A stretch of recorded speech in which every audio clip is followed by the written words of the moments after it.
नमस्कार साथियों, आप सभी को पता होगा कि आपके बोर्ड के एग्जाम की डेट आ चुकी है और जैसे ही आपकी बोर्ड के एग्जाम की डेट आए तो आप अपनी तैयारी में शुरू हो चुके होंगे। तो उसी के आधार पर हम आपको बताना चाहते हैं कि आपके एग्जाम किस तारीख को कौन सा है, जिससे आपको तैयारी करने में सहायता मिले और आपको पता भी चल पाएगा कि हम किस तरह से हमें तैयारी करनी चाहिए पेपर की, जो हम अच्छे नंबर प्राप्त कर सकें। सबसे पहले बात करते हैं बोर्ड के एग्जाम की। देखो, टाइम टेबल क्लास 10th का है जो आने वाली ये एग्जाम है। इसमें आपको क्या है, पहला पेपर जो आपका होगा वो 22 फरवरी से आपका पहला पेपर शुरू है और 22 फरवरी को आपको हिंदी का पेपर है। 22 फरवरी के तुरंत 5 दिन बाद तो 27 फरवरी को आपका मैथ का पेपर हो जाएगा। 22 का हिंदी का, 27 का आपका मैथ का। उसके बाद आपके 2 दिन 1 दिन का गैप है और 29 फरवरी को आपका हो जाएगा साइंस का। फिर हमारा मार्च शुरू हो जाएगा। 4 मार्च को आपका इंग्लिश का पेपर होगा, 5 मार्च को आपका होम साइंस का पेपर होगा और 6 मार्च को आपका आर्ट का पेपर होगा तथा 7 मार्च को सोशल साइंस का पेपर होगा। देखो जी, ये 5 मार्च को जो होम साइंस का पेपर है, ये उन बच्चों के लिए है जिनके पास, लड़कियों के पास मैथ नहीं है, तो होम साइंस का पेपर है।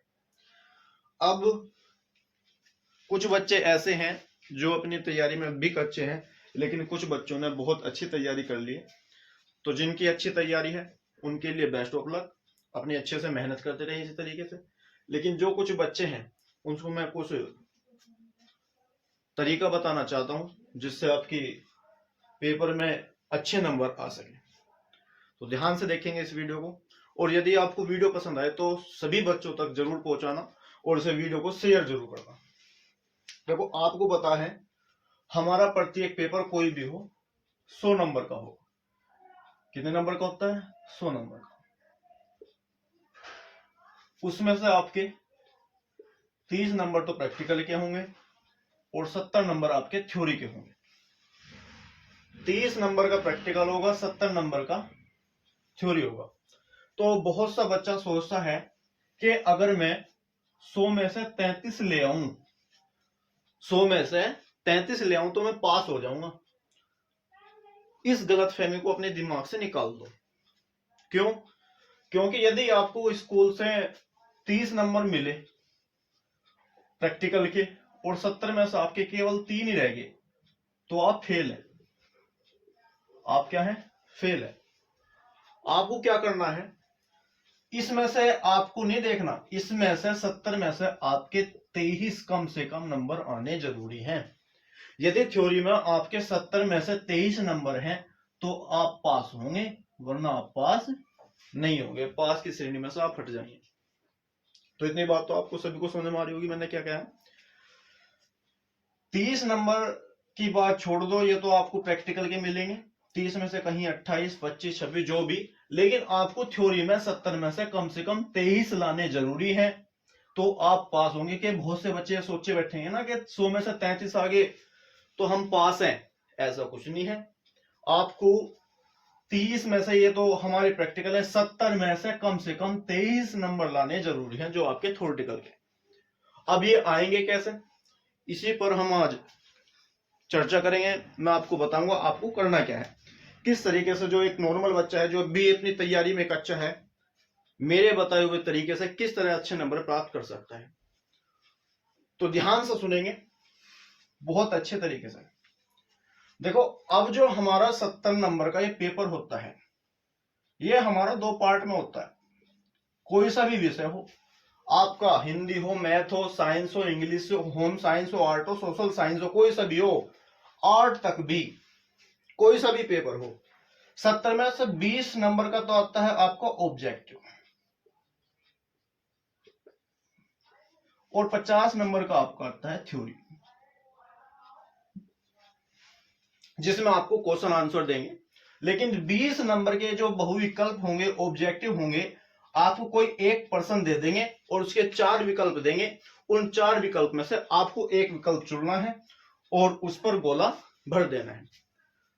अब देखो, अगर जिस बच्चे के ये 20 नंबर की तैयारी अच्छी होगी तो वो 23 नंबर आराम से ले आएगा, आराम से ले आएगा, कोई दिक्कत नहीं होगी। आपको करना क्या है, आपके पास मॉडल पेपर होगा या आपके पास जो भी हो किताब हो, तो उसमें बहुविकल्प प्रश्न है। डेली आज से ही अगर आप एक चैप्टर के बहुविकल्प क्वेश्चन याद करना शुरू कर देंगे, कोई सा भी विषय हो, आप सोच लो कि 1 घंटा मुझे प्रत्येक विषय को देना है, 1 घंटा कोई सभी विषय को देना है। हिंदी को 1 घंटा देना है, मैथ को 1 घंटा देना है, साइंस को 1 घंटा देना है, इंग्लिश को भी 1 घंटा देना है, जिस बच्चे के पास है होम साइंस उसे भी 1 घंटा देना है। आर्ट में भी बहुत सा बच्चा क्या हो, उसने मैथ में अच्छे नंबर कर लिए, साइंस में अच्छा नंबर कर लिए, और यहां तक उसने आर्ट में भी अच्छे नंबर कर लिए। अभी हमारा एक बच्चा था, उसके मैथ में 100 में से 97 नंबर थे, और साइंस में उसके 100 में से 95 नंबर थे, लेकिन हिंदी में उसके 100 में से 75 ही रह गए, इंग्लिश में भी उसके कम ही रह गए, 100 में से ऐसी रह गई कुछ लगभग 80-82।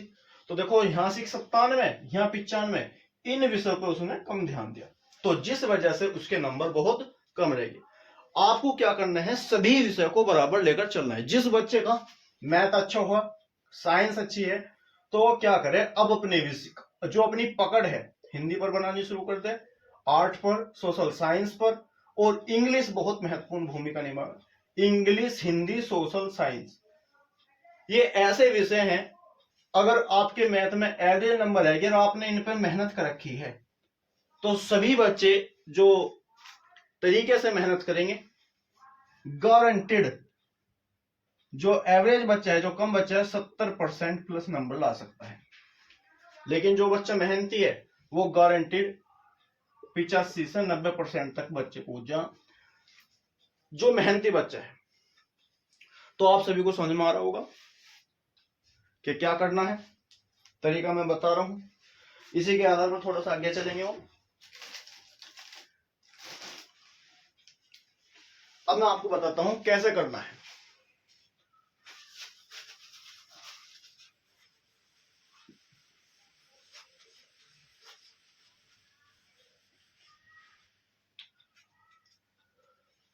आपका हिंदी सब्जेक्ट है, मैथ है, science, English, home science, art, social science. मुझे आप पता, सुबह आप डेली स्कूल जाते हो तो 5 घंटे वहां कर, तो उन 5 घंटे में आपको क्या करना है, जैसे आपका हिंदी है, आपका सोशल साइंस है, आपकी इंग्लिश है, तो इसके आपको लॉन्ग क्वेश्चन, जो इसके लॉन्ग क्वेश्चन है, डेली एक इंग्लिश के 1 या 2 क्वेश्चन आज से ही याद करना शुरू कर दो। सोशल साइंस के 1 या 2 क्वेश्चन, ऐसे ही आपको हिंदी के 1 या 2 व्याख्या डेली आज से याद शुरू करनी कर दो। तो जो बच्चा नॉर्मल है वो स्कूल में इन 5 घंटे में, अभी मैं स्कूल का समय बता रहा हूं क्योंकि स्कूल में बच्चे पढ़ाई पर कम, मस्ती पर ज्यादा ध्यान दें। अगर उन्हें जरा सा भी समय मिला तो उस समय का सदुपयोग नहीं करते, बस वैसे ही। तो आपको अगर हिंदी का समय मिल रहा है, क्योंकि अब तक बच्चों का सिलेबस पूरा हो चुका सभी, अब जो बच्चे हैं केवल तैयारी पर लगे हुए हैं, तो हिंदी में 1 या 2 क्वेश्चन डेली लॉन्ग क्वेश्चन, व्याख्या, ऐसे ही साइंस में, इंग्लिश में भी, ऐसे ही सोशल साइंस। उसके बाद आपको क्या करना है, जब आप घर आ गए, मान लिया आप 6 बजे अपने ट्यूशन से, शाम को 6 बजे निपट गए ट्यूशन से, खाना पीना खा के, और शाम का खाना बहुत हल्का लेना है क्योंकि सर्दी का समय है, ज्यादा खाना खाओगे तो बहुत जल्दी नींद आ जाएगी, तो आपको बहुत हल्का खाना खाना है। जैसे ही 6 बजे आप निपटोगे तो अपना जो कमजोर सब्जेक्ट है, मान लिया किसी बच्चे की इंग्लिश कमजोर है, किसी बच्चे की साइंस कमजोर है, किसी बच्चे का मैथ कमजोर है, तो जो भी कम से कम 6 से लेकर 8 बजे तक आपको पहले क्या करना, 1 से 1.25 घंटा 1 से सवा घंटा उस विषय पर फोकस करना है।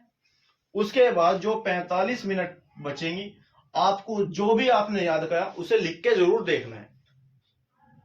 मान लिया आपने एक लॉन्ग क्वेश्चन याद करा या 2 लॉन्ग क्वेश्चन याद करे, जैसे ही आप उसे याद करो उसे लिखकर जरूर देखो।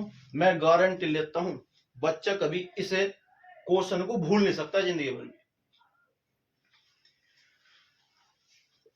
मान लिया 6 से 8 तक आपने कोई भी एक सब्जेक्ट, आपने इंग्लिश पढ़ी, 5 से 10 मिनट का ब्रेक लो, फिर मत जाओ 8:15 से और 10 बजे तक। 8 से 10 बजे तक आप अपनी पढ़ो साइंस या मैथ। 8 से 10 बजे तक साइंस या मैथ। इसमें आपको क्या करना है, जो आपके ऑब्जेक्टिव होंगे वे करने हैं और आपके अति लघु। साइंस में आपको पता होगा, साइंस में अधिकतम न्यूमेरिकल जो आपके अंकिक प्रश्न है, 6 नंबर में भी क्वेश्चन देते हैं, उनकी प्रैक्टिस ज्यादा से ज्यादा करें, क्योंकि जिस बच्चे का मैथ सही है उसके अंकिक प्रश्न अपने आप सही हो जाएंगे। साइंस में फिजिक्स, केमिस्ट्री और बायोलॉजी के जो लॉन्ग क्वेश्चन है उन्हें पढ़ें, याद करें और लिख के जरूर देखें, उनके चित्र बना के जरूर देखें, ये बहुत जरूरी है। अब बहुत सा बच्चे कहेगा जी हम तो 10 बजे तो सो जाओ, 9 बजे तो सो जाओ। अब देखो आपके पास ज्यादा समय नहीं है। अगर आपको अच्छे नंबर लाने, अपने माँ बाप का सपना पूरा करना, आपको दिखाना है कि हम भी कुछ कर सकते हैं, तो आपको पढ़ना पड़ेगा, बिना पढ़े कुछ नहीं। उसके बाद 10-15 मिनट का फिर ब्रेक लो। 10-15 मिनट का ब्रेक लेने के बाद 10 से 12 तक आप क्या पढ़ सकते हो। जैसे हमारा क्या हुआ, सोशल साइंस हुई या हमारी हिंदी हुई, हिंदी पढ़ो। क्या पढ़ोगे आप, हिंदी। हिंदी को आपको क्या करना है, व्याख्या, जीवन परिचय, और बाद में जो 10-15 मिनट बाद डेली 20 क्वेश्चन ऑब्जेक्टिव के इसके याद करने हैं हिंदी के, क्योंकि ऑब्जेक्टिव क्वेश्चन इसमें हर पेपर में 20 क्वेश्चन होंगे, तो जिस बच्चे के 20 क्वेश्चन सही होगी तो 20 नंबर उसके अपने आप पक्के हो जाएंगे। इन पर मेहनत कर लो, थ्योरेटिकल में अपने आप हो जाएगी। थ्योरेटिकल में जो भी आपके लॉन्ग क्वेश्चन हो उन्हें याद करो, और लॉन्ग क्वेश्चन याद करते जो भी आपके लघु, अति लघु, बहुविकल्प प्रश्न है वे अपने आप याद होते चले जाएंगे। समझ में आ रही है सभी के। मेहनत से पढ़नी है। सुबह 5 बजे उठ जाओ, मैं नहीं कह रहा सुबह जल्दी उठो, केवल 5 बजे उठ जाओ। 5 से 7 तक आपको कोई एक ऐसा विषय, जैसे मान लो किसी बच्चे के पास होम साइंस है तो वो होम साइंस पढ़ सकता है। जैसा हमने यहां पढ़ा साइंस या मैथ, तो जो हमने साइंस या मैथ में रिवीजन करा, सबसे ज्यादा यही हमें दिक्कत करते हैं, तो हम इनका यहां रिवीजन कर देंगे कि हमने क्या याद करा क्या नहीं करा। और आप जब स्कूल में पहुंच जाओगे वहां पर हिंदी देख लो, वहां पर होम साइंस देख लो, सोशल साइंस देख लो, ये अपनी साइंस के जो आपके ऑब्जेक्टिव क्वेश्चन है वे याद करो। तो मुझे उम्मीद होगी सभी बच्चों को वीडियो समझ में आई होगी। यदि आपको लग रहा है इस तरीके से हम पढ़ सकते हैं तो आप जरूर पढ़ें और अपने अच्छे नंबर प्राप्त करें। यदि वीडियो पसंद आए तो ज्यादा से ज्यादा बच्चों के साथ शेयर करें। धन्यवाद।